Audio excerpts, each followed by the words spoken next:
Okay, we'll wait for a few more minutes for people to finish joining the meeting, and then we'll start. Maybe one more minute.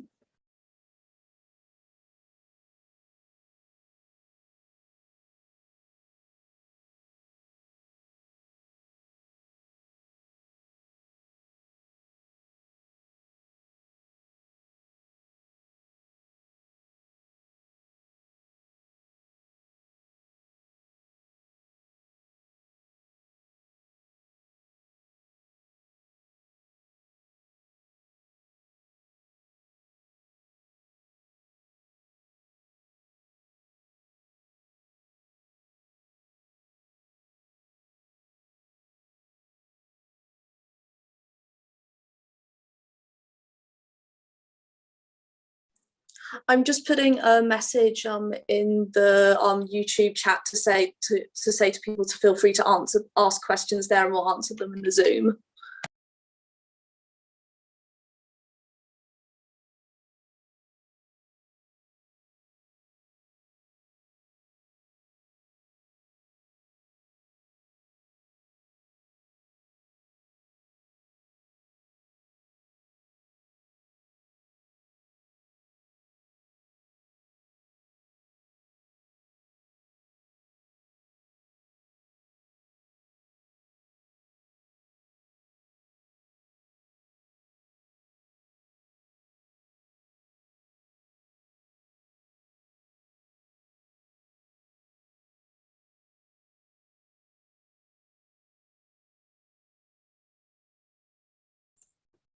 Okay, I think we can start. So hi everyone, and welcome to our annual Careers in Science and Policy workshop. So if this is the first event from CUSPE that you're attending, CUSPE stands for the Cambridge University Science and Policy Exchange, and we are a society of students and early career researchers who organize events to build stronger links between scientists and government policymakers. The aim of this specific workshop is to provide examples and guidance for young scientists that wish to directly pursue a career with governments or that wish to influence policy from within the research environment. Tonight, we have an excellent group of speakers. They will share tips and advice for a successful transition to policy that are drawn from their own personal experience. So we have today with us Dr. Deirdre Black, who is Head of Research and Innovation at the Royal Society of Chemistry, Dr. Helen Yules, who is Head of Research and Innovation Policy at the Royal Society of Engineering, and is currently also undertaking a secondment in the new Office for Science and Technology Strategy. Then we've invited Dr. Alice Fletchertherington, who is Policy Officer at the Academy of Medical Sciences, and Becca Kimberly, who some of you may already know, as she's one of the higher education careers consultants here at the University of Cambridge Career Service, and she specializes in policy. So if you have any questions for the panelists, please, there will be plenty of time during the Q&A session at the end. So please hold on to them until we have, until all the speakers have introduced themselves. So without further ado, I leave the chair to the first of our speakers, which is Dr. Deirdre Black. Hello, good evening, everyone. Can you hear me okay? Great. So thank you very much for the opportunity to be with you this evening. And I thought I'd begin by just talking a bit about my own career trajectory, some of the things I've done in policy, and if I have time, some of the experiences along the way, I think when I was a student and postdoc that helped me. So my current role is as Head of Research and Innovation at the Royal Society of Chemistry, and mainly based on the Cambridge Science Park, but also we have an office in London and some international offices that I visit also. My current role has different aspects. So there's what we call our scientific programs, it's conferences, prizes, grants, also running our scientific networks of people from both academia and industry, working with a network which is the heads of all of the university chemistry departments in the UK, and then also what we call our futures work. I'll tell you a little bit more about that. And we collaborate a lot with, we also have a policy and evidence team, and we work a lot with them. But I think if I go back and kind of tell you how I got to where I am at the moment, I began, as you might tell from the accent, I got my master's degree from Dublin, University College Dublin, and then oh, I see somebody can't see. I don't know if there's a problem with my video. Okay, hopefully that's just one person. I studied maths and physics. I spent time in France as an Erasmus student, and then I went to the US. I did a PhD in theoretical particle physics at Syracuse University in New York. After that, I did a postdoc in Virginia at a national lab called the Thomas Jefferson National Accelerator Facility, and I was a postdoc there in the theory group. Then I spent a couple of years in Washington, D.C. at the American Association for the Advancement of Science, where I worked in a science education policy unit, where they had brought lots of scientists with different backgrounds together to work on curriculum and assessment. After that, I came to the UK, and I spent about 6 years at the Cavendish as a Dorothy Hodgkin Fellow, Royal Society Fellowship in the high energy physics group there. And then about 10 or 11 years ago now, I moved to the RSC, and I've had various roles there. I started in what is a relatively junior role as what's called a program manager at the RSC, and then I moved up. I became a senior program manager, then a manager, and now my current role. And along the way, I've had different responsibilities, and so for a time I ran our science policy function, and now we kind of carved that out, and it's a separate function, and I work a lot with that function because we in my team work very closely with scientists who are providing the evidence that feeds into policy. But some of the things that I've worked on over the years, I was thinking for this event, I suppose the way I think about science policy is I kind of divide it into in two, as I think lots of people, maybe the other panelists will think like this also, or maybe not. But one is what we would call I would call research and innovation and higher education policy and systems. So it's policy that is about how science gets done and how the higher education environment. So, for example, we worked on the comprehensive spending review and the science budget. There was both the one in 2021, and there was another big one around 2015, and that's government expenditure on R&D, basically. Topics like the REF and research assessment, a lot on Horizon Europe and actually Brexit at the time and its implications for science. General topics like university business collaboration, translation, and then a very important topic at the moment is the area of research culture, and that is related to research assessment, equality, inclusion and diversity, and research integrity. And then we also interact as well with specific research councils on topics like science research infrastructure, or very specific niche areas that they're looking to develop and perhaps invest more in. So that's what I call, sometimes people call it policy for science, or research and innovation, higher education systems and policy. The other kind of policy that we've worked on in various ways over the years is science-informed policy. So these are areas where there's I think anyway, a clear need and a benefit to ensuring that science is informed by policy. And there are examples there of broad areas are issues like plastics, antimicrobial resistance, different kinds of energy, for example, nuclear energy, batteries. At the moment, there's a lot of work on hydrogen.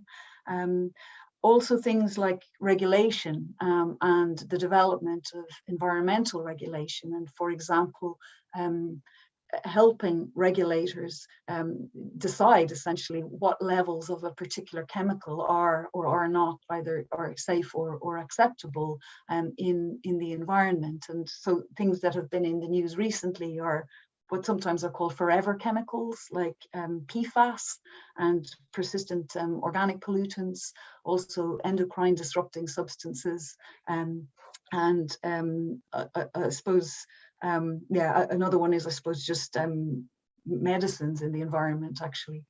And then also sometimes there's a need for really specific technical inputs. And an example there from a couple of years ago was with the Home Office, where there was an amendment to the Misuse of Drugs Act, which was designed actually to control the production of synthetic drugs, and so the intention behind it was very good in terms of public safety. But what had happened was that the way the legislation was written, it basically ruled out or made it illegal to possess certain classes of compounds that are actually very important, for example, in medicines development and drug discovery. So that was an example where it was really detailed and technical, and we were working closely with Home Office staff. And the final area is what I call futures and thought leadership, and there's a lot of focus on this at the moment. So this is projects where we're thinking about big trends and future directions in science. For example, the intersections between science and sustainability in the SDGs, thinking about digitization and how digital technologies like AI or robotics or modeling, simulation, how all of these things are changing science and the opportunities and challenges associated with that. And in this work, we work with a lot of different people. So sometimes when we talk about policymakers, I think it means lots of different people actually with different kinds of roles. So, for example, at funding agencies, it ranges from people who are working on, for example, in a specific scientific area, so what would be called a portfolio manager, who are perhaps in more junior roles, right through to the more senior people, for example, the chief executive or the directors at a funding agency. Then there's also civil servants, again, at a variety of levels. And it's important because depending on the level a person is at, they may or may not have time to engage with detail. And also scientific advisors for different government departments. And then there are also actual elected representatives, so politicians, both MPs and in some cases lords, and some of those may be ministers, and again interacting either one-to-one with those people, or also, for example, providing written or oral evidence to select committees in either of the houses of Parliament. So I was thinking, just as a kind of a last section, about some of the experiences that I had when I was a student and a researcher that I think helped me when I made the transition to the Royal Society of Chemistry. I think my actual scientific knowledge has been really important, and while I've never done any policy work on theoretical particle physics, I think my broad background in science and my ability to learn about new areas or to find other people who really are experts is really important. I think the experience of having done research and understanding how peer review works, what it means to write a grant proposal, all of those kinds of experiences are important. I think the international experience, both having lived in other countries, but also, as you all know, being a PhD students and postdocs, and even at undergraduate level, you get to meet people from lots of other cultures and learn about both other cultures and other research systems. And I think that's been important. And then also, while I was especially a postdoc, but to some extent a PhD student, I was also involved in quite a lot of activities in addition to my research. So I did some outreach. I was a mentor. I supervised students. I did quite a bit of teaching. I also was involved in the Cavendish in a committee for contract research staff. And in developing the kind of first orientation program that we started there for new postdocs who were joining the Cavendish. And I think that all of that, they're things that I kind of use all of the time.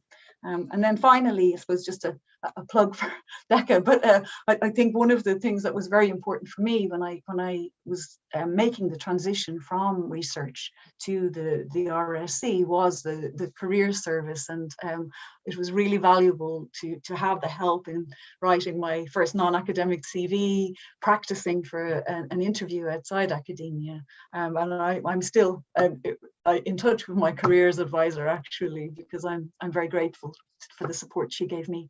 So I'll leave it at that, and I look forward to hearing about the other panelists. Thank you. Thank you, Deirdre, for your amazing introduction to your career. Our second panelist for today is Dr.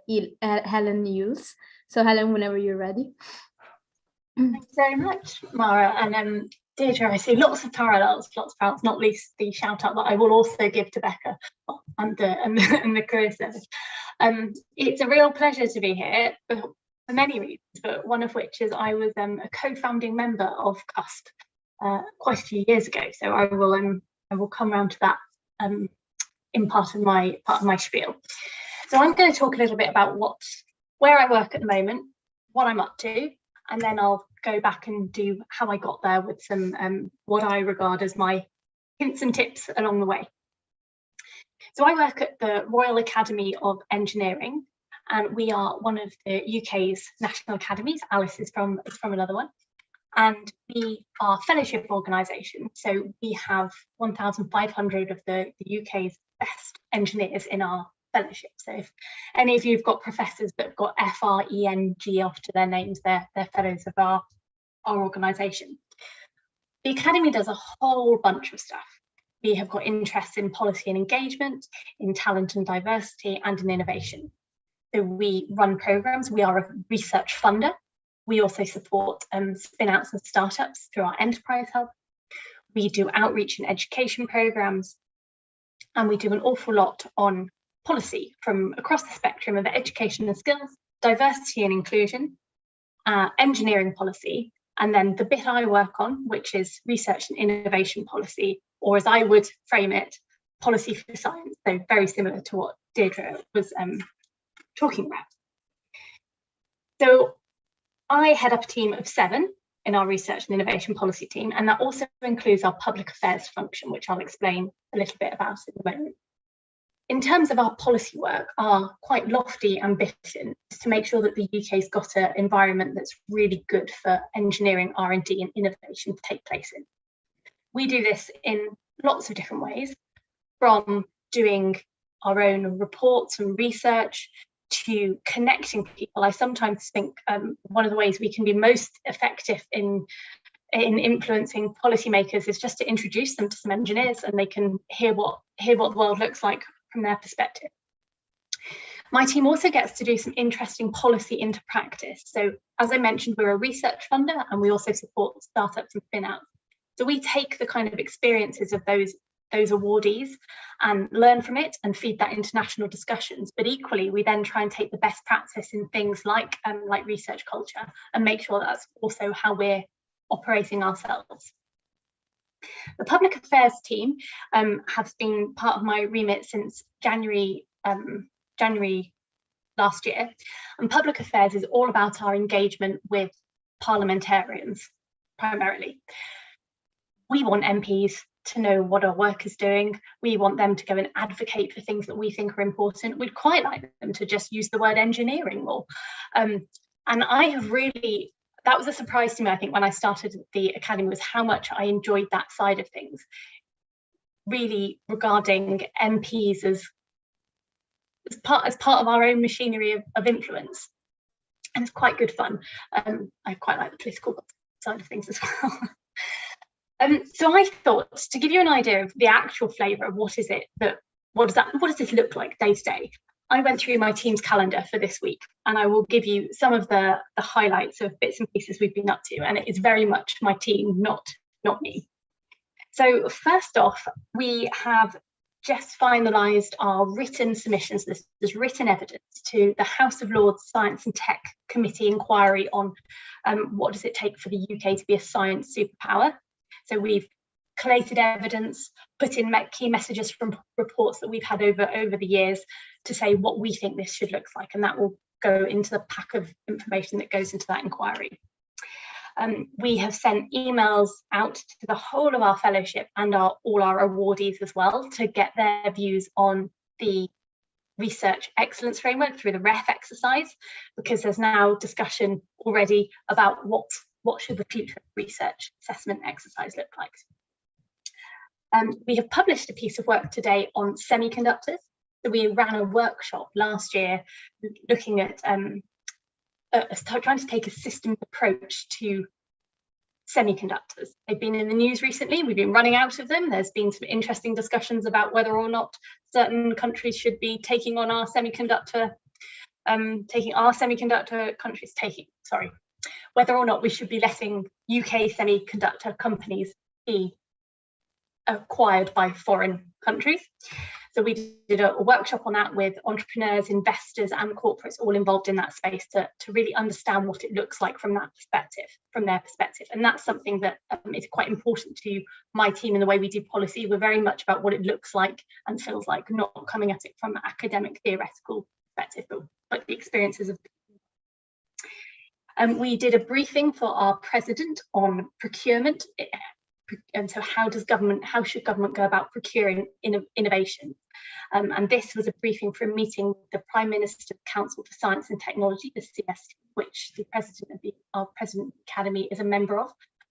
Sounds slightly fancier than it is. The Prime Minister does not attend, but it is chaired by co-chaired by Patrick Vallance. We have had a meeting about a roundtable that we've got in a few weeks' time with the Minister for Africa to talk about some of our sustainable development programmes that we're running in Africa, or hope to continue running, perhaps is more to the point. I have also seen my public affairs colleagues have been sending heaps of emails out to MPs over the past 2 days to try and get them to retweet our promotional materials about new regional talent engine that we have set up. So this is a programme we've set up in bits of the north, but there's quite a lot of MPs, but also quite a lot of celebration every time one MP has retweeted it. And we're also prepping our comms material. So what do we want to tell the press? What do we want to tell the world about a report that we'll be publishing next week on the state of spin-outs across the UK? So that's a piece of work that we have commissioned. That's just to give you a flavour for what it looks like in a week. So now I'm going to go back a bit and tell you how I got where I have got to. And I'm going to start in May 2011, which is when I started my postdoc at Cambridge. So I just finished a PhD in molecular microbiology, Imperial PhD. I'd been very head down just doing the PhD. Started my postdoc at Cambridge and quite quickly realised that I wasn't going to be in academia for the long haul. And that was nothing to do with Cambridge at all. It was to do with being in a really fantastic lab with people who were brilliant and really, really wanted to succeed in academia. And I thought, no, I don't. However, I realised that Cambridge was quite a fantastic place to get to explore all the other things that I might want to do in a career. And I really made the most of all the opportunities to kind of research my options. So that's my first piece of advice, is get out there and try and research your options so that you can make it a really positive decision. So you know what you want to do as much as you can and you go and try it. And what that looked like for me in terms of the policy work, because I always think I had a hint that I wanted to get into the policy side of things, was going and banging on the door of CSAP. And it turns out that there was quite a few of us banging on the door of CSAP who were PhDs or early career researchers. And they said, why don't we introduce you to each other and go and set up something yourselves, which is where CUSPE came from. So that's my third piece of advice, is about getting involved. I had been to all the CSAP events, but I realised actually what I needed to do was say, could I help? Do you need anybody to write a note, run around with a microphone, that kind of thing?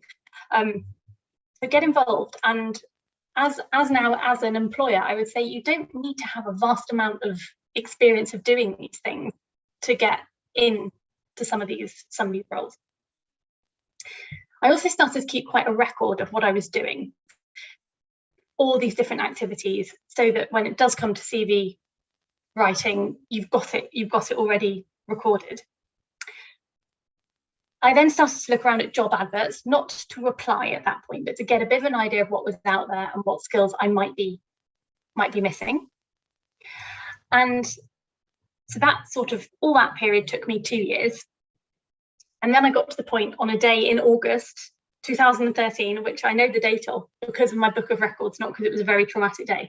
But that day I decided I definitely did want to move on and I was ready to do so.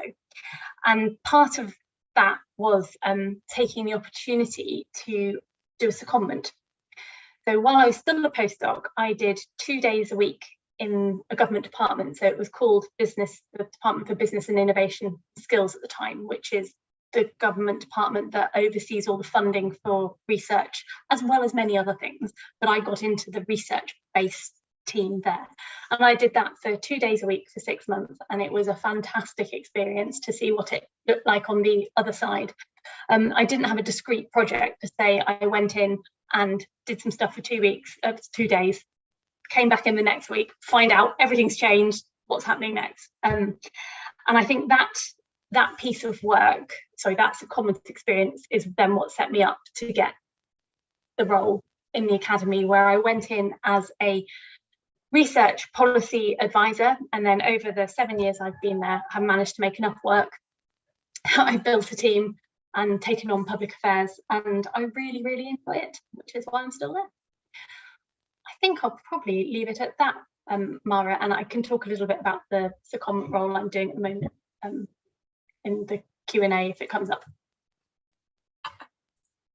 Thank you, Helen. I think your experience of academia is extremely relatable for quite a few people. So I expect a lot of questions coming back to you soon.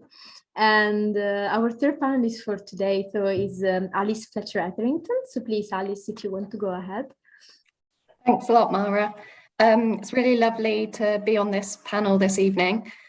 First of all, because I'm at the start of a career in policy myself, and so I'm still looking to get advice and tips from people like Helen and Deirdre. And secondly, because I was involved in CUSPE during my PhD, and I got so much out of, coming to workshops like these and being involved in the CUSPE policy challenges, that it's just nice to hopefully somewhat return the favour. So I thought I would start by talking a bit about the academy, and you'll be beginning to see a lot of similarities between how all our different academies and societies work. And Deirdre and Helen have done a much better job than I could have done at explaining the work that we do. So I'll try my best not to repeat. But the Academy of Medical Sciences, so like Helen mentioned, we're one of 4 national academies. We're also a charitable organisation. Based in London. So we have funding coming from a range of sources, including government. And like the other academies, we're also a fellowship body. We have 1,300 fellows who are all experts in the medical sciences across a wide range of sectors. So non-clinical research, clinical research, industry. We've also got people, more in science communication and in policy as well.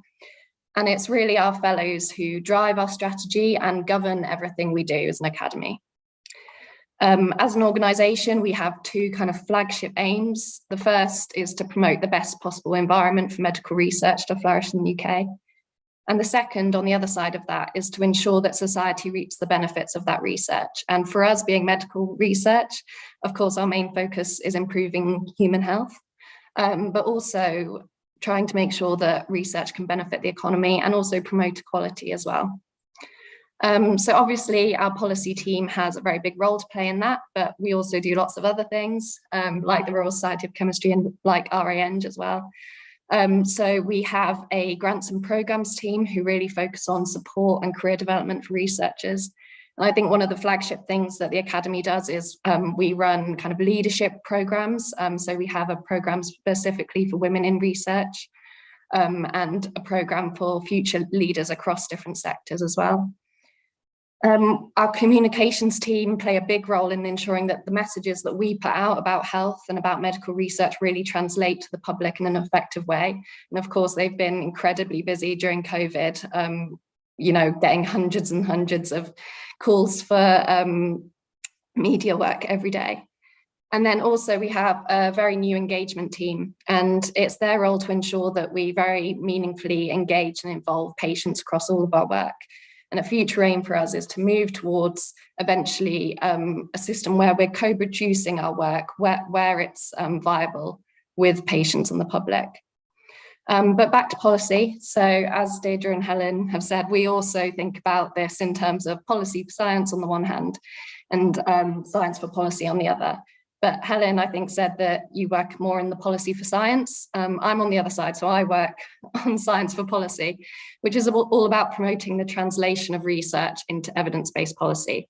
And I do that specifically in the context of UK health policy areas such as COVID and antimicrobial resistance, and also just starting a new project more focused on health inequalities. And I like to think of my work as splitting it into either proactive or reactive.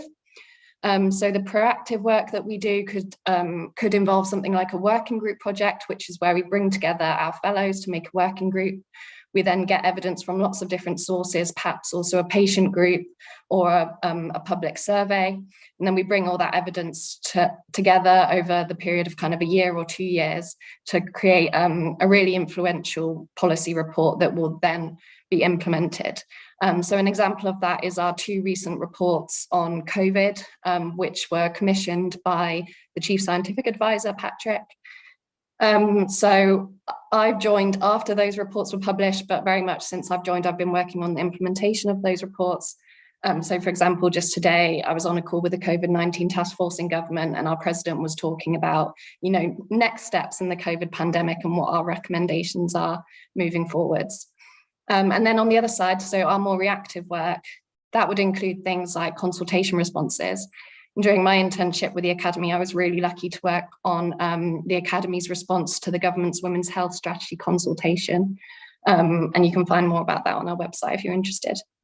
So that was a really high level view of what the Academy does, but how did I get there? So I very recently finished my PhD and started as a policy officer.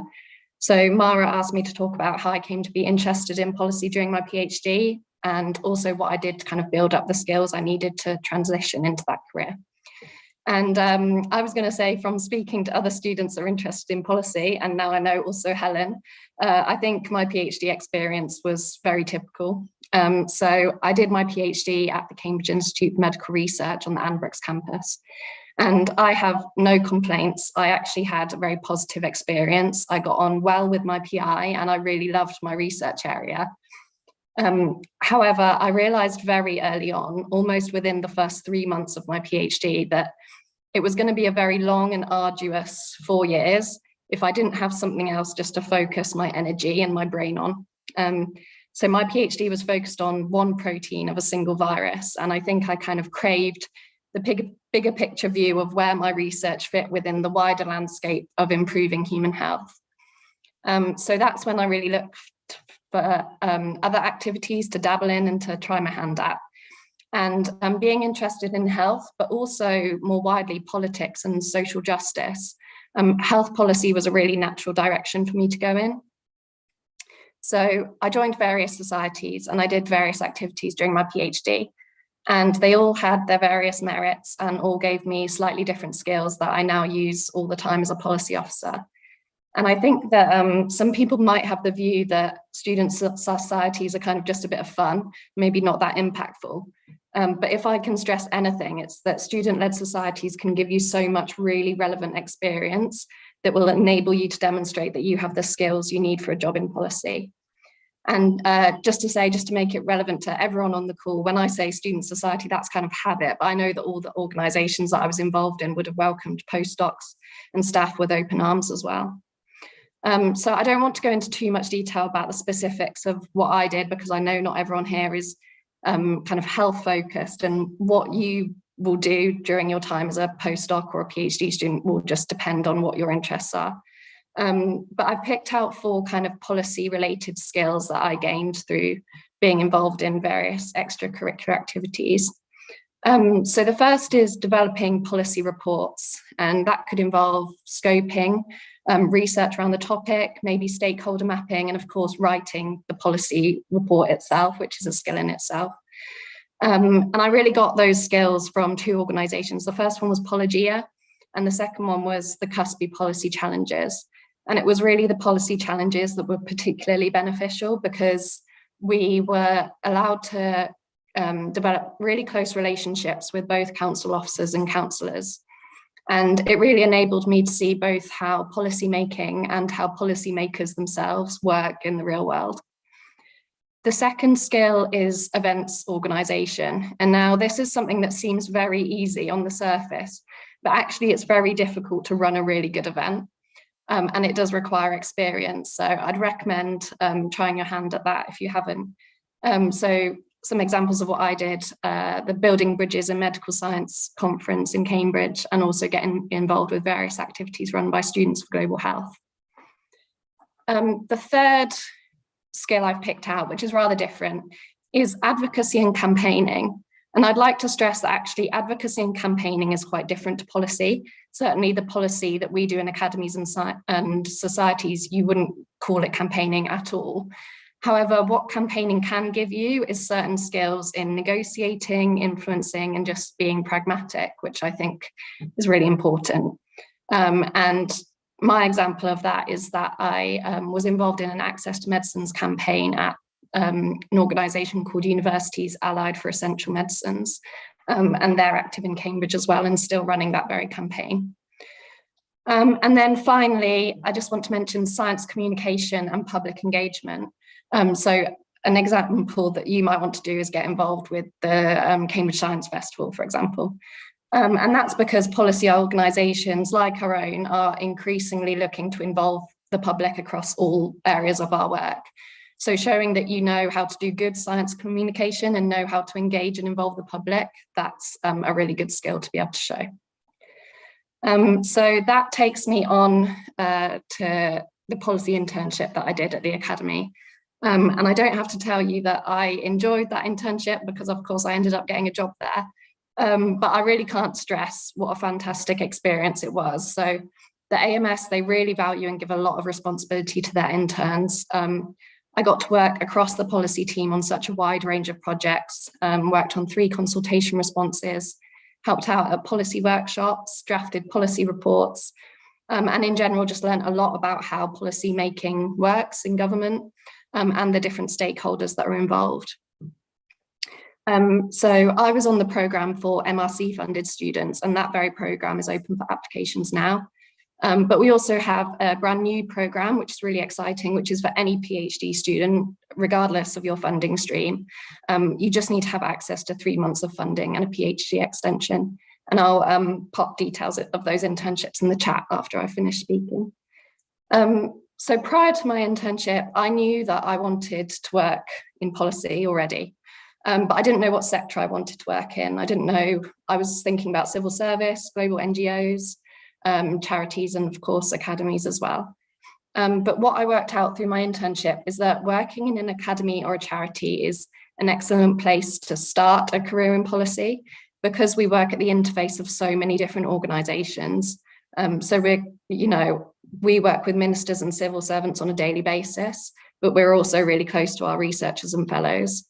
And we also form a gateway to government for a lot of smaller organisations as well. So it's an excellent place to really get to know the stakeholders in the policy landscape. And it's for that reason that I decided to apply for a job that came up at the end of my internship, even though I still needed to finish my thesis. So I started this job in September, and there was a small bit of overlap. So I submitted a week after I started, and then I had my Viva in November. And I'm actually graduating this Saturday. So it's very surreal that I'm on this panel about careers in policy when my own career has been so short. But I hope that was helpful. And if I've just got one thing to add that just popped into my head, which was that I know that many of you will kind of be umming and ahhing about whether you stay in academia or whether you go to policy. And I'll just say that if you do stay in academia, just remember that there are so many ways that you can get involved in policy. And indeed, like at academies, we rely very heavily on academic research as a source of evidence for our own policy work. So if you do stay in academia, just keep looking out for those opportunities. Yeah, thanks a lot.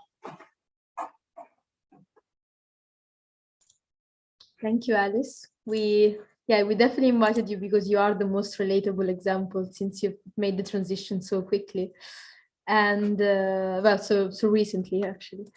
And the last Speaker for today is Becca Kimberly, who has prepared a small presentation on how the career service can help you if you're interested in similar transitions to the ones that you just heard about. So Becca, when you're ready. Yes, thank you. Sorry, I shared my slides and realised I hadn't muted. And of course, when you share your screen, it all moves around. But hopefully you can see that. And I will try to keep to my 15 minutes, my 10 to 15 minutes. So I'm one of the careers consultants here at Cambridge. Thank you for the shout outs we've already had. That says it better than I ever could. And I'm just going to talk briefly about kind of reframing and thinking about your skills for the policy sector, and then a little bit more about how we can support you. So I'll kind of touch on a few different things.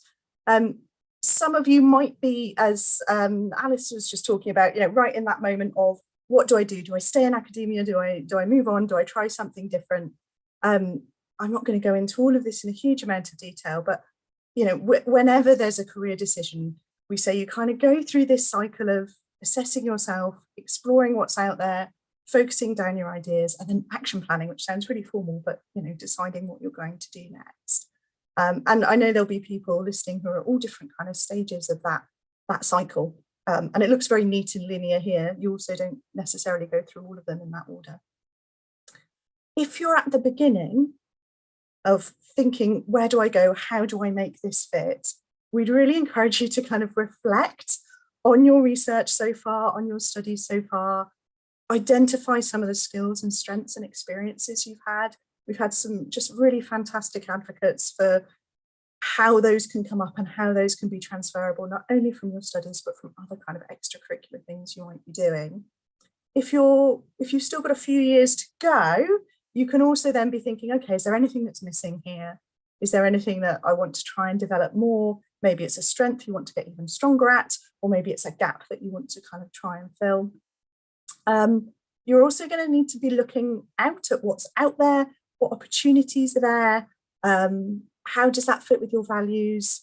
Are there any compromises or conflicts? How are you going to manage that? What does that mean for you? And it's a really kind of personal journey in a sense. And then there's thinking about this process of what's your motivation? And I'll talk about that a little bit more. And what's your kind of reason for getting involved in policy in whatever form it takes, if that's the route that you choose. And having a sense of all of this, the reason we start here is when you come eventually to applying and talking to potential employers about it, having a sense of that for yourself is really helpful, even if, as Helen said, you don't have every single piece of experience, you haven't done everything that you will need to do in the job. Having a sense of who you are and what your motivation is and what you're good at is really, really helpful. I'm not going to read all of these through. You will have developed so many skills through the work that you've done that is really, really transferable to different sectors. And I think one of the things that can happen, particularly later on for the PhDs, the postdocs, the early career researchers in the team, you've become real specialists.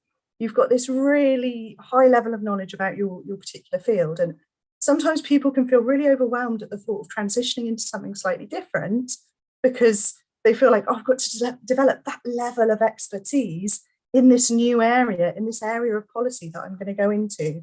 But actually it's not, that's not the case. You will have so many different transferable skills that you can kind of repackage and talk about and learn as you go along. And just to show you the crossover, we've already heard the huge range of different things you can do as part of a policy career. So necessarily, this list is quite broad and it will look different for every single role. But these are the sorts of things that people will be interested in. Organisation, time management, working independently, collaborating with people as well. Communicated quite complicated ideas very, very succinctly that can be helpful. Translating perhaps research into policy or translating policy into a format that's easily digestible for the media, for the general public, depending whereabouts you're working. And an interest in political systems and current affairs doesn't mean like a really detailed knowledge of exactly how the process works, but one would hope you to have a broad interest in in this work and how it functions. I'd encourage you to think about all of these things and what is it that motivates you personally. There are a few things here that people generally say. Sometimes it's one particular cause which really grabs them. They may even have a particular movement or political party that really attracts them, but sometimes it's something more broad. You know, a desire to have a kind of positive social impact, an interest in how government works, or you've just tried a bit, or you've read up on it a bit and you've learned a bit about it and think, do you know what, that would be a really good fit for me. I think I'd be quite good at it. All of those things are really valid, but knowing what it is for you, I think can be helpful. And that was like a 2-minute introduction to reflecting on your entire life. One of the ways we can support you is this website, and the URL's at the top of the page there. We have a section called Career Planning for Researchers. We have a specialist postdoc team who look after our postdocs and early career researchers. But if you're a PhD student, if you're an MPhil student, certainly you'll find things that are useful here for you as well. Even if you're an undergraduate, you know, have a look at it. Some of the resources will be similar. They've got a kind of lens to be more focused on people who've done more research, but they'll still be kind of helpful to look through and think about, you know, assessing your strengths, exploring your options. So use the website. That's the first thing I'm going to say. Then there's this process of thinking about where you might fit in the policy life cycle. And I realized halfway through, I was like, oh, I should have kind of framed this as the science for policy and policy for science, but I've done it in a slightly different way, which is thinking about, okay, is this about developing policy? Is this about evaluating policy? Is it because you're really interested in influencing people, more the public affairs side of things? Or is this about kind of implementing policy, maybe talking to the general public about it or particular groups of stakeholders? And then there's the organisations you might work for. So we've got those that are kind of very much centrally involved in creating and kind of organising the policy. So, you know, broadly speaking, governments, whether that's national, international, or the political side. And then, you know, we've already heard from our speakers of the kind of variety of work that the academies and research institutes are doing, but charities, as Alice mentioned, might well be involved in influencing policy in different ways. Think tanks, campaigns and lobbying groups. Even the private sector may have parts of the organisation that are involved in influencing policy in different ways. So, you know, exploring that landscape a little bit, I think is helpful.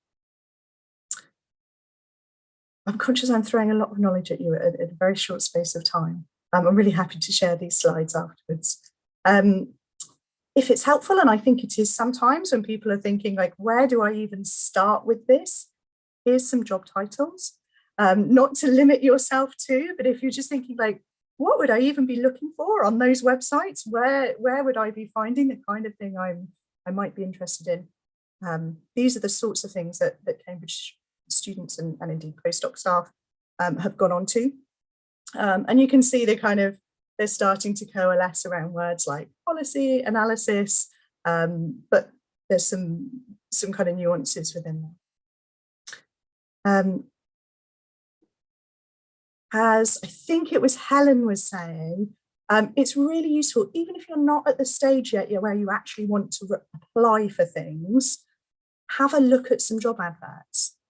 There's a couple of vacancy sites here that will be useful for you to go and have a peek at and find out what's involved. What sort of organisations are recruiting? Do they look interesting? What are they calling the roles that they're recruiting for? Which ones grab your attention more than others? What do they say in the job description, in the person specification? Are there any glaring gaps that you think, I'd love to work there, but I'm not sure I've quite got the evidence to do X, Y, Z? You probably have. We can probably support you as the Career Service in finding ways to maybe repackage your experience and help people see the relevance, but sometimes not. There might just be a gap that you could fill by perhaps getting involved in something. And we've had some examples of some of the things you can do here at Cambridge. You might be able to look at the archive if there's no current jobs, just again to give yourself some inspiration. And also, you know, have a look at what I've called aspirational roles. Like, there's the entry-level roles, but what might you like to be doing in 5-10 years' time? So I'm encouraging you to do this, not just at the point at which you're actually ready to apply, but to have fun with it and explore it a little bit and find out what's there. Another way we can help you. Sorry, I realise the text on this is really tiny, but hopefully you can just about see. We have our own YouTube channel. As you'd expect, it's called University of Cambridge Careers Service channel on YouTube. And there's 2 playlists in particular that I've highlighted. We've got our Careers in Government Policy in the Public Sector playlist, with people talking about jobs within the civil service, jobs outside of the civil service. We've got Head of Public Affairs at Sustrans there, Rachel White, as well as some kind of general information. You'll see me talking about the public policy landscape and people working in different areas. So Jose down at the bottom there had an internship with the EU and now works in a sort of related NGO, non-profit body. But we've also got our hands-off science playlist.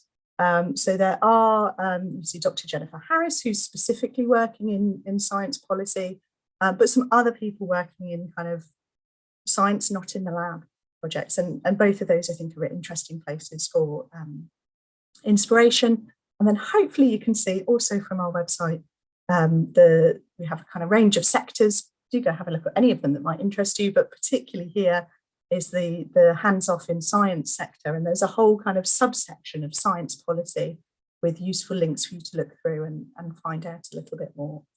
I'm going to mention the dreaded word. Sorry, no one likes to hear it usually, which is networking. And I think it's not a very helpful word because it tends to, for some people, I mean, some people love networking, but I think for most of us, me included, it creates that sense of, oh, this is like a very formal kind of thing that I have to do. But at the end of the day, you know, networking is talking to people. It's having a chat with your supervisor, having a chat with other people in your research group, just talking to people, asking them questions, asking if they can introduce you to anyone else to talk to. I think that's always fun and throws up interesting things. But very specifically, we have Alumni Careers Connect, which is our alumni networking platform. It's relatively recent, it's about a year old, which means that everyone who's on there in the last year has signed up to say, yeah, I'm really willing to talk to current Cambridge students or recent graduates about their career and to tell them a little bit about what I do. So it's a nice kind of friendly one. It's not as big as LinkedIn, which has got literally hundreds and thousands of Cambridge alumni. And LinkedIn is great as well. It's a different sort of thing. You get more people, but they're less warm contacts. They haven't necessarily signed up to talk to you, although a lot of people will. It's quite nice to have someone contact you and ask you, I'm really interested in what you do. Can you tell me about what you do day to day? But Alumni Careers Connect is sort of that slightly warmer, softer introduction because they've already signed up to say, yeah, please come and talk to me about my job. So I'd recommend going on there and having a look. Having done all of that, all your reflecting and exploring and talking to people, come to applications. So a couple of kind of specific resources that we publish. Our CV book for PhDs and postdocs, or the section page 56 to 70 is our non-academic applications section. So, you know, a fairly chunky section. And there's also samples of CVs and cover letters in there. And I've just kind of highlighted on page 64, there's one for a think tank, for example, which has got a kind of research outside of academia type focus. And then we've also got a number of interviews. Oh, sorry, I should say, before I jump into interviews, we do also have a CV book for undergraduates and master's students, and anyone can download either one. So don't feel you have to stick to the one with your name on the front. And again, that's got some good examples of applications for different sorts of policy roles that's worth looking at. And then we've got our interview skills series. We do, again, have one of these for academic jobs, if that's the route you decide to stay in. This one is interview skills for non-research jobs, which I realise is a little bit, you know, some of your policy might be more research, but I've particularly highlighted here on page 5 and 6, they talk about competency questions, which is a very common interview process used in government, and well worth, if you're thinking of those roles within the civil service that you really want to kind of pursue, well worth getting yourself familiar with competency questions. They're used in a variety of sectors as well, I should say, not just government, but that's why I've highlighted that one particularly. And then finally, and again, thank you for the shout out, Handshake is our platform where you can do all sorts of things. You can look for vacancies, you can find events, you can follow employers. If you sign up there and say you're interested in policy, you'll get emails from me because I look after policy as an area. If you say you're interested in science, you'll get emails from our STEM team, and I'm talking very broadly because I've got a broad audience here, but you can be more specific than that. And you can also make appointments. And I guess when Helen and Deirdre were talking about the support they've had, that would be through careers appointments, either with someone on the student team or on our specialist postdoctoral team. You can talk to any of us. We're all very friendly. We're all very nice. We're all very happy to kind of talk to you. And often when you've done some of the other exploring and looked at resources and thought, okay, but what does this mean for me? How do I get my CV, for example, to look a way that will make sense for this new role I'm moving into? That's when we can kind of help you fine tune and support it.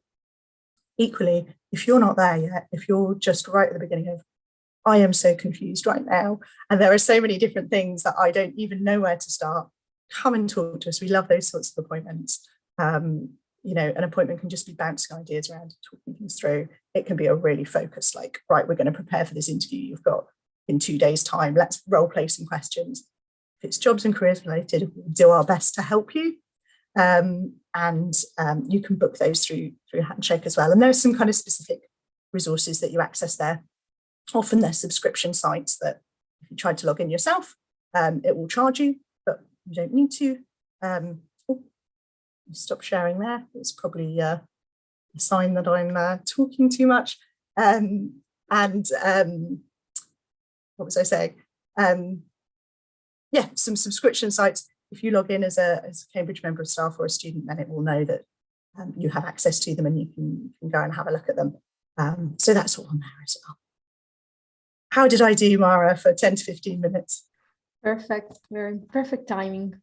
So thank you so much for the very practical examples and for the advice. I think now we have a clear idea of all the tools and possibilities available to us. So I think now we can start the discussion. So if you have questions for the speakers, you can ask them either by raising your hand here on Zoom or posting your question on the chat as a direct message to me if you want to have the question anonymously, or if you're watching from YouTube, you can post it in the comment section and then we'll read it out loud here. So yes, please ask away. We already have one raised hand. 1 second.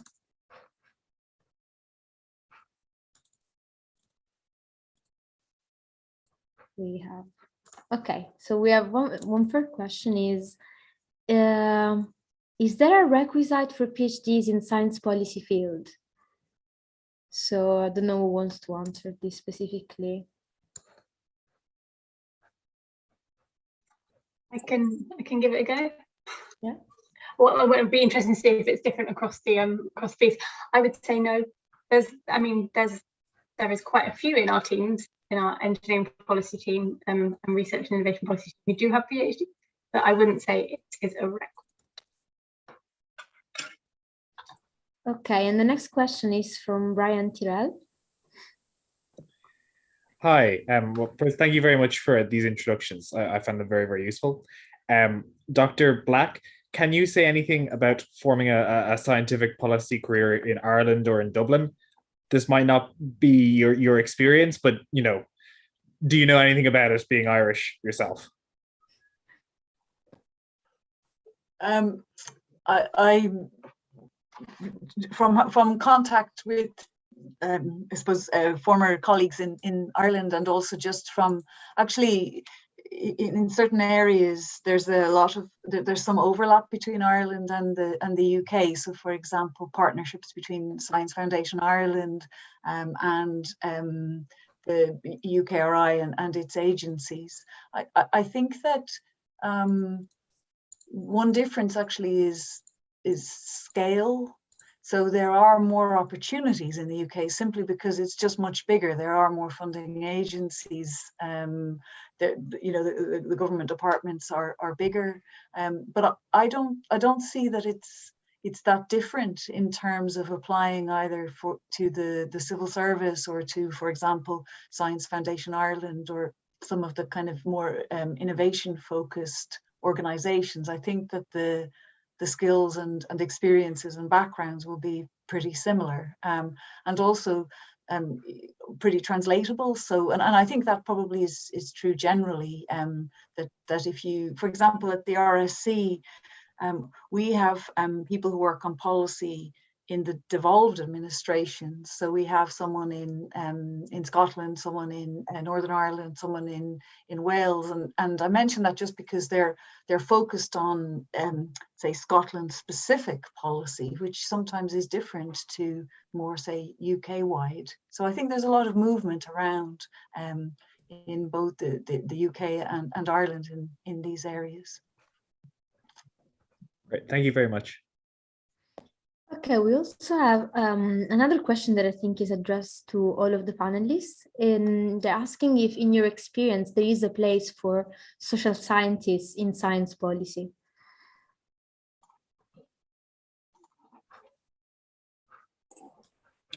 I can go for that. Okay. So we, as medical scientists, social science is very much within what we do as an organisation. So we have social scientists within our fellowship, for example, that work on behavioural science, or more kind of health policy research as well. But there's also definitely a role for social scientists to come into careers in policy. In our organisation, in our policy team, we're not just scientists, we have historians, we have people who worked in, geography. I think we had someone who worked in theology. So yeah, it's not, confined to one speciality. And also just to answer the previous question in the chat about prerequisites for PhDs and our internship scheme as well. So our internship schemes, they are just for PhD students, but our jobs are not. So it's not a prerequisite to have a PhD to have a job as a policy officer. So just to explain, policy officer is like the entry role, and then you have a policy manager, and then above.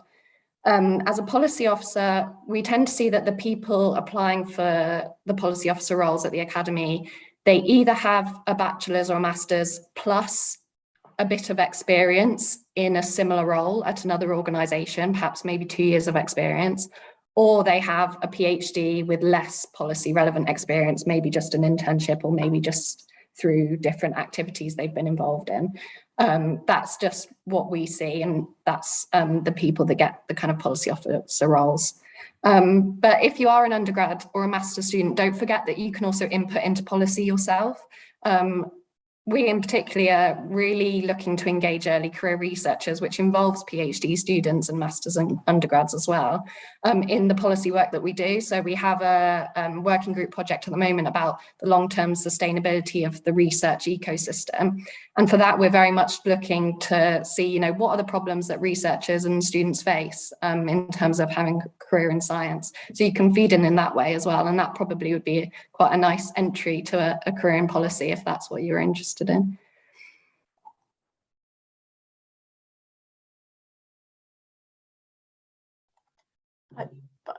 Mara, I can build on what Alice said as well. Yeah, just say that, yeah, for sure. I think, especially as you, and linking with what Becca said actually about looking at more senior roles, that what can happen is that you have a person who doesn't have a background in science, but they've acquired lots of policy related skills or experience in other roles, and then they move into science. And this is particularly true actually in the civil service, where often if you start in one department in the civil service working in, you could be in, I don't know, the Home Office, and then you transfer and you could be, in health, or move over to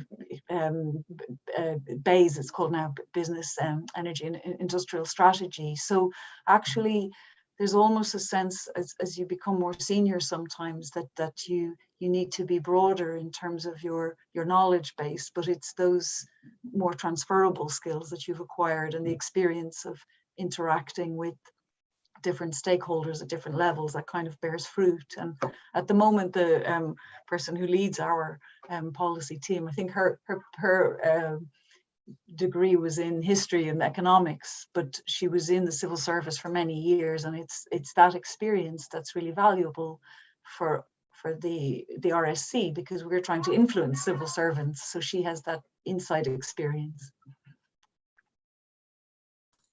Right, I think that pretty much answers the question. And we have another question here in the chat by a physics PhD student that is asking what sort of societies and activities within the university should he be looking to partake in to make himself more confident or attractive for the job market in policy. So at the moment he's saying that he's a senior MCR committee member, but yeah, if there's anything else to join. I think personally, I'm biased, but I think I'll definitely suggest CUSPE, because we do slightly biased there, but we do a lot of science policy and a lot of topics that we talk about. For example, I organize the workshops, and there's a lot of things like we did AI policy that I knew nothing about before starting to organize it, and you just learn even just organizing the events or collaborating. But then if someone else has more ideas on what to do with a physics background, please.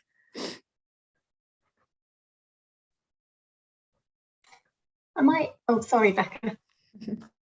You go. I was going to flip it slightly and say, I think it's framing it more about trying things you might enjoy. That's easy for me to say, but that's what I would say. And when I'm recruiting, looking at somebody that gives the impression that they enjoy the skills that they've got and the skills that they're going to use matters to me as a recruiting manager. Yeah, I mean, absolutely. And I sometimes say to people, there is no one thing that you can put on your CV that is going to guarantee you a job.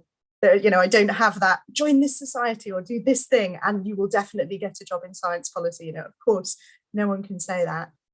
It's about your story. It's about thinking, how can I talk about this with enthusiasm, with excitement? What might I develop by doing this particular thing? That's going to help. I think Alice mentioned Polygia. There's also the Wilberforce Society. So those are students' think tanks. They'd be great things to get involved in. But do you know what? You could get involved in, I'm trying to think, the Harmonica Society, but be on the committee and be involved in writing their new policy for engaging members. And that's going to give you some really great and interesting skills. And actually, as a recruiter, they might kind of go, oh, Harmonica Society, that's a bit interesting. Tell me more. Find something you enjoy, that you're passionate about, find what your strengths are, and you'll be setting yourself up well, I think. Sorry that's a bit broad, but Wilberforce and Polygia are two particularly good ones as well. And right, sorry, before I go, and writing as well, if that's something that floats your boat, approach one of the student journals or the student newspapers. Could you write something about your research for a broader audience? That's going to give you some really interesting skills. I totally agree with those two comments. Definitely go for something you enjoy in. Like for me, I was doing a PhD in viruses, but I knew that actually the reason why I ended up doing that PhD is because I was really interested in health. And so that's why I started to look at things that were to do with health. And it just so happens that there's a lot of like health relevant societies in Cambridge, but just to throw out some other specific examples that you might be interested in. I know there's a lot going on in climate change that's very related to policy within Cambridge. So there's organizations that are more on the campaigning side, but there are organizations that more work on the kind of policy side, maybe like Healthy Planet Cambridge, I think is one. And then there's the Cambridge Climate Education Society. I went to a climate course that was run by them that was really good. So there's just some extra examples.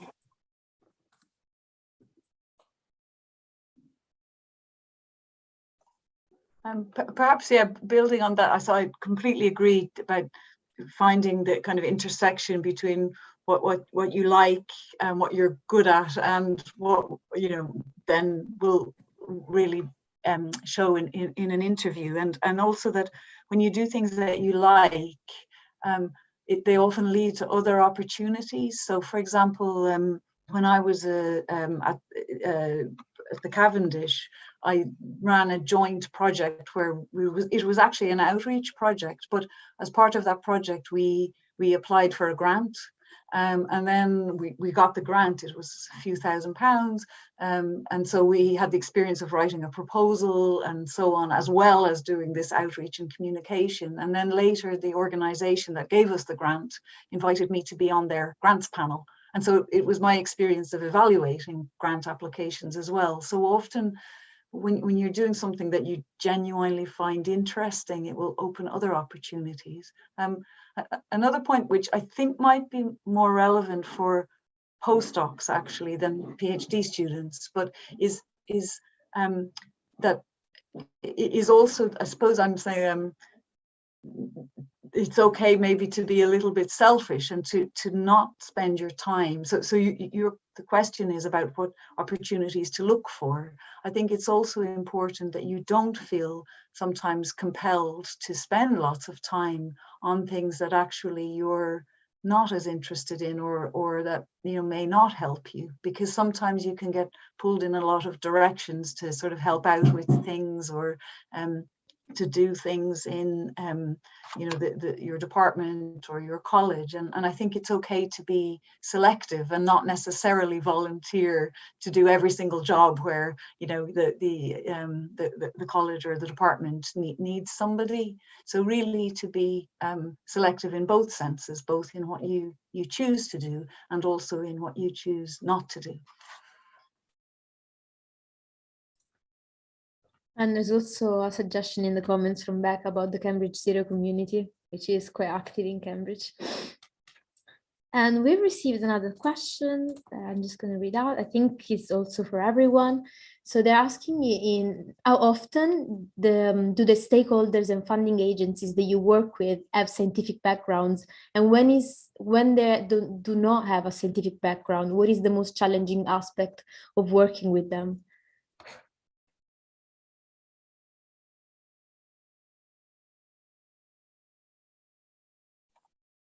Did you want me to start on that one? I don't know whoever wants to go first, if anyone feels inspired. I think that for some of the reasons we've discussed already, actually, so you encounter stakeholders with a wide range of backgrounds, and some people will have a very, very deep scientific background, some people won't, and actually you can't even predict sometimes. So for example, you may be talking with an MP who has a really deep scientific background, but the majority probably don't. So I think in terms of the challenges of interacting with people who don't have a scientific background, it's important to always, there's an expression, it's never overestimate your audience's knowledge, but never underestimate their intelligence. And so to be aware that while they may not be an expert in science, they will be expert in other areas. And so the way that I think about it, and with our communications team, is that it's kind of our job to translate the science or the content into a format that is understandable by whatever audience we have. And actually, when you do that, it really challenges your own understanding of it. And if you, it's not always easy to communicate it simply. But I think that it's actually a skill you need to learn when you do work in policy and advocacy, to be able to adapt how you communicate to different audiences. Maybe others want to add.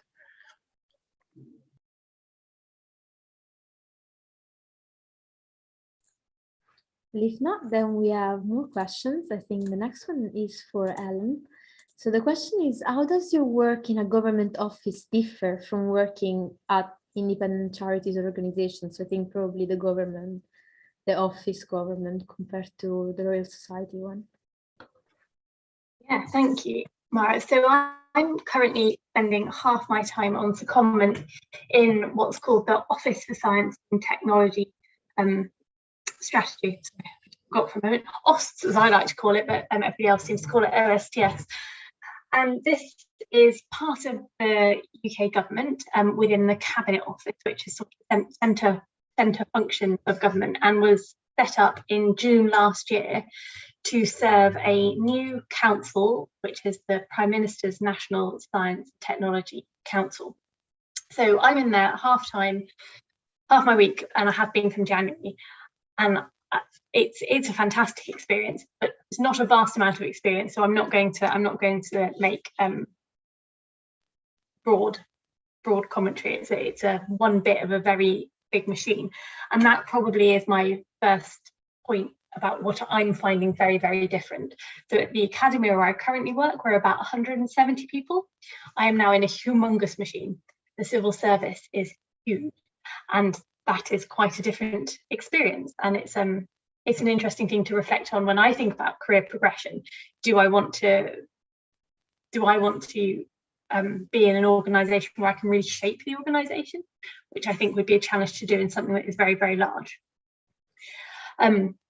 The amount of process is really interesting as well. I'm learning a lot of very random information and rules about having a prime ministerial led committee council, and the rules about how many ministers have to be there and are they allowed to join virtually, and all these rules and things which are really, really interesting, and I had no idea existed. It's also where the rubber hits the road, right? In my academy role, I get to say, well, I think we think this is what the evidence says should be happening. This is what policy we think should be implemented. Try harder to make this happen. And then you see it from the other side, and this is where the hard work and the reality comes in, how you can make things happen in policy and in government. And I have a lot of admiration for civil service colleagues who do really hard work and having to factor in all sorts of different reality, all sorts of barriers and challenges to what something can truly be implemented, how it can truly be implemented. I had another point that has left my head.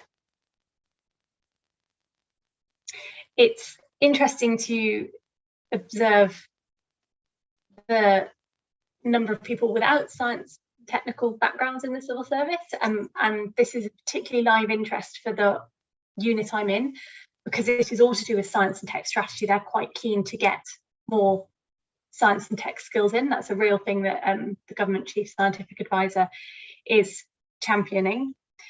And the other point has not come back to me, so I shall stop and then it instantly will. Thank you, Mark. I remembered. There we go. I told you. I remembered. The other thing that feels quite different for me is in my academy role, there's a lot more getting out and about and doing things, meeting people, having a lot of interactions with different external stakeholders. That is a little bit harder to come by, in my view, in the bit of civil service I am in. They want to do it, but it's not quite as easy. I am finished. Thank you. I think we also want to... Sorry. I was just going to say, and sorry, I know that's not my question, but on the point Helen was saying about people trying to get more, the civil service trying to increase their science and engineering backgrounds. I spend quite a lot of my time telling people you don't have to do the fast stream. There are lots of different routes into the civil service if that's what you choose to do. But for this audience, I'm going to say there is a science and engineering stream of the civil service fast stream, which is exactly designed to do that, to increase. And further to that point about opportunities for students with master's degrees rather than PhDs, it's a STEM master's that's the requirement for that. So I thought I would drop that in. Thank you. And the next question is actually for Alice. And it's a question about, is there something you wish you had known before starting to apply for positions in this sector? So considering you've just made the transition. I'm not sure whether things that I wish I had known, or perhaps instead things that I knew that I was worried about before that I now know that I shouldn't have been worried about. And that's that when I was doing my PhD, you never quite know when you're going to finish your PhD. So it can be difficult to plan and difficult to know, you know, when do I start applying? When do I start thinking about applying? When do I start networking with people? And the other thing is that as a student, you get very used to applying for things a year in advance. And then suddenly you have to start applying for jobs that might need you, you know, in 2 months' time. And it can be quite, well, for me, it was something that was a worry. But if you're in a similar situation, I just say, don't panic. There are things that you can do to prepare in advance that mean you won't have to do those things at the time that you're writing your thesis and worrying about your viva. And they're things like, I think, well, a lot of these have already come up, but come to events like these is one of them. Network, reach out to people on LinkedIn for advice. And as Becca said, use that career service to your advantage. You can start to prepare your CV in advance. You can think about the skills and experiences you need and identify maybe where the gaps in your skill set are and think about how you can fill them. But as people have said, you know, there's not one skill or one thing that you can do that will automatically get you into a job. But for me, who was a worrier, just know that there are things that you can do to start preparing, but you can do that slowly over time. You don't have to, you know, really worry about it. Things do work out in the end. That's a change compared to PhDs. And I think we have one last question for Becca no, maybe two, we can fit maybe two. So there's one for Becca that is about what are the most frequent required and or desired skills in policy job adverts, if you've seen any. Sorry, finding my unmute button. It's a great question. I wish I had a really clear and simple answer. It does depend what kind of organisation you're working for, what sort of work you're doing. If you pushed me, I think that ability to take a very complex or often a very complex concept and distill it down to its essential elements and see what's the key thing we're really trying to get at here, and then communicate that to whoever the stakeholder might be. I think that's a really key and helpful skill to have. They won't say that in the job advert, they'll say something like communication skills, but it's helpful to think for you, what's being communicated here and why does that matter? Other than that, do you know what? It's what you'll see in job adverts are pretty similar to what you'll see in job adverts the world over, or industries, you know, analytical skills, problem solving skills, collaboration skills, all of those things. And it sounds like, oh yeah, okay, just a checklist. Genuinely, they are so fundamental to so much that happens. If you have, you know, particularly if you have a PhD, if you're a postdoc or an MPhil, if you've got a degree of any kind, you have demonstrated your ability to learn knowledge in depth, to a depth and a quality that is useful. And you will then have that ability to do that again in the job, if that makes sense. So even if you're not using the precise knowledge you've gained, there are things you can learn in the job if you need to, because you've proved with your degree that you're good at learning things. So those transferable skills are really helpful, but that would be the one I would pick. I'd be really interested to hear if the rest of the panel agree.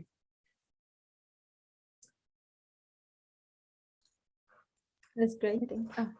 Add to that, what you just described, Becca, is pretty much the writing task that we often do as part of our interview process.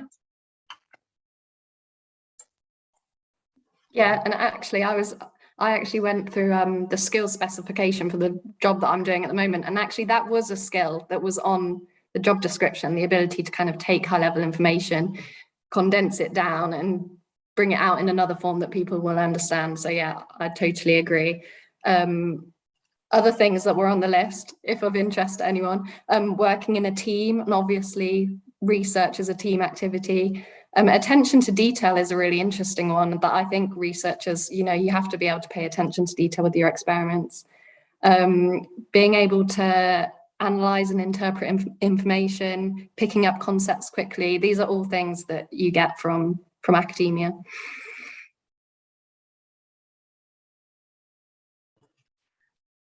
Perhaps then another one, and I think this depends on the kind of role actually, because there are some policy jobs that they're actually quite desk-based, and there's a lot about researching and analysing, producing reports and so on.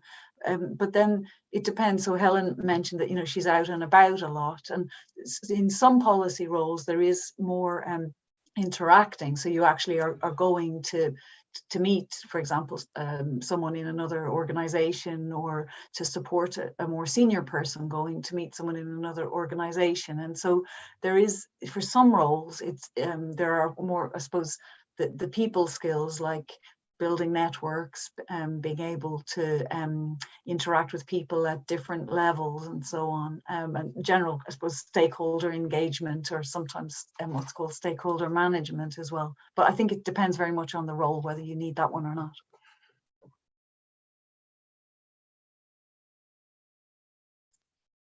Just come back in on one other that Alice brought up at the beginning, which is the organising of events. That is quite important in my field, because we do a lot of events. And the example I give here is it really doesn't have to be a grand example. We had somebody who's being very successful in their career who didn't have any event experience on their CV, but we asked the question in the interview, and they gave an example of organising a holiday of 6 different people. We thought, actually, yes, this sort of yes, they did a fabulous job on the hood in the interview of explaining all the things that were involved in that. Yes, this is the skills we're looking for.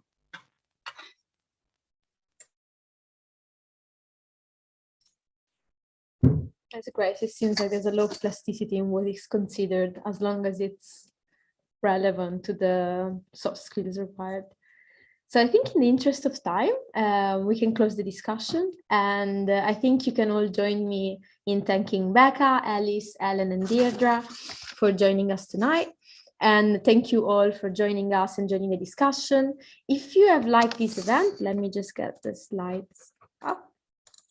So if you like this event, we're organizing more events with CUSPE. One of them is actually happening tomorrow, and is what Alice mentioned, is the policy challenges being launched for this year. And so if you're interested, do go check our website and social media for all the details regarding these new events.